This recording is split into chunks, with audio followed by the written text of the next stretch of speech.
పెహల్గాం ఉగ్రదాడి, ఆపరేషన్ సింధూర్, పాక్ రెచ్చగొట్టే చర్యలు వంటి పరిణామాలతో దేశం ఒక రకమైన ఉద్విగ్న పరిస్థితులను ఎదుర్కొంది. సైన్యం పాకిస్తాన్కు ధీటుగా బదులిచ్చినందుకు దేశ ప్రజలు గర్వపడ్డారు. కానీ ఆ సైనికులను పంపిన తల్లులు మాత్రం అనుక్షణం ఊపిరి బిగపట్టుకొని తమ బిడ్డ కోసం కలవరపడుతూనే ఉంటారు. ఇదే విషయాన్ని ప్రముఖ బాలీవుడ్ నటి అలియా భట్ ఎమోషనల్ పోస్ట్ ద్వారా వ్యక్తం చేశారు. కొన్ని రోజులుగా పరిస్థితులు భిన్నంగా ఉన్నాయి.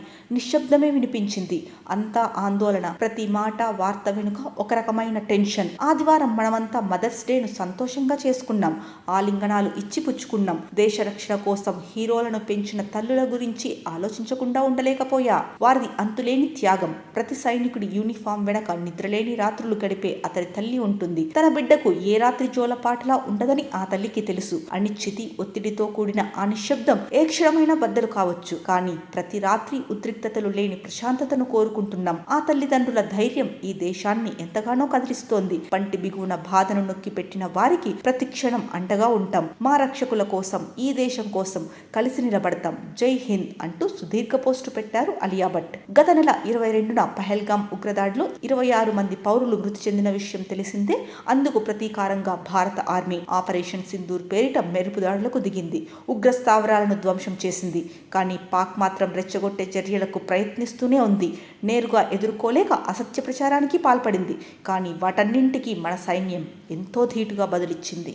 నిన్న జాతినుద్దేశించి మొదటిసారిగా ప్రసంగించారు ప్రధాని. మాట్లాడుతూ అన్నింటికంటే ముందు మన సేనలు, నిఘా విభాగాలు, శాస్త్రవేత్తలకు ప్రతి భారతీయుడి తరఫున సాల్యూట్ చేస్తున్నా. ఆపరేషన్ సింధూర్ లక్ష్యం సాధించడానికి మన వీర సైనికులు విశేష శౌర్య పరాక్రమాలు ప్రదర్శించారు. నేను వారి వీరత్వం, సాహసం, పరాక్రమాన్ని ఈ దేశంలోని తల్లులు, సోదరీమణులు, ఆడబిడ్డలకు అంకితం చేస్తున్నా. పెహల్గాంలో ఉగ్రవాదుల ప్రవర్తన ప్రపంచాన్ని ఉలిక్కి పడేలా చేసింది. సెలవుల్లో ఆనందంగా గడుపుతున్న వారిని మతం అడిగి మరీ పిల్లల ముందు పాశవికంగా చంపడం ఉగ్రవాద వికృత రూపానికి, క్రూరత్వానికి పరాకాష్ట అన్నారు. దేశ సామరస్యాన్ని దెబ్బతీయడానికి వారు ప్రయత్నించారన్నారు. ఇది నాకు వ్యక్తిగతంగా అత్యంత దుఃఖం కలిగించిందని ప్రధాని మోడీ అన్నారు. ఈ దాడి తర్వాత దేశం మొత్తం ఒక్కటై ఉగ్రవాదం పట్ల కఠినంగా వ్యవహరించాలని నినదించింది. ఉగ్రవాదాన్ని మట్టిలో కలిపేందుకు ఆ తర్వాతే మేం భారత సేనలకు సంపూర్ణ స్వేచ్ఛనిచ్చామన్నారు. ఇక ఉగ్రవాదం చర్చలు, ఉగ్రవాదం వాణిజ్యం ఒకేసారి సాధ్యం కావు. ఒకే చోట నీళ్లు, రక్తం ప్రవహించవు. భారతదేశాన్ని, ప్రజలను రక్షించుకోవడానికి ఎంత పెద్ద నిర్ణయానికైనా వెనకాడబోం. పాక్ సైన్యం, అక్కడి ప్రభుత్వం ఉగ్రవాదానికి ఎలా నీళ్లు, ఎరువు వేస్తూ వస్తున్నాయో అలాగే అవి ఏదో ఒకరోజు ఆ దేశాన్ని కూడా అంతం చేస్తాయి. పాకిస్తాన్ తనను తాను కాపాడుకోవాలంటే ఉగ్రవాద వ్యవస్థల్ని ధ్వంసం చేయాల్సిందే అని ప్రధాని నరేంద్ర మోడీ అన్నారు.